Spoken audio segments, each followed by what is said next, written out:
এটা একটা dialysis machine. এই ডায়ালিসিস মেশিনের মাধ্যমে যেসব পেশেন্টদের মানুষের কিডনি খারাপ হয়ে যায়, যাদের কিডনি পার্মানেন্টলি ড্যামেজ হয়ে যায় বা কিছু কিছু ক্ষেত্রে আবার সাময়িক খারাপ হয়, তাদেরকে সবাইকেই ডায়ালিসিস করা হয়।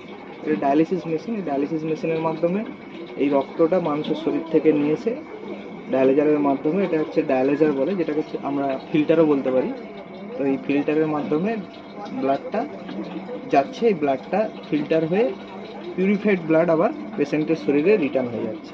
পেশেন্টের শরীর থেকে এই লাল পোর্টটার মাধ্যমে দূষিত রক্তটা আসছে, এসে এই ব্লাড পাম্পের সাহায্যে এই ডায়ালাইজারের মধ্যে ঢুকছে। ঢোকার পর এখানকার যে মেমব্রেনগুলো আছে, এই মেমব্রেনের মধ্যে ফিল্টার হচ্ছে। ফিল্টার হয়ে যাওয়ার পর আবার এই ব্লাডটা পেশেন্টের শরীরে সঙ্গে সঙ্গে রিটার্ন হয়ে যাচ্ছে। তো এই প্রসেস যে টোটালটা হচ্ছে, এটাকে বলা হয় ডায়ালিসিস। এই ডায়ালিসিস প্রসেসের ফলে যেসব পেশেন্ট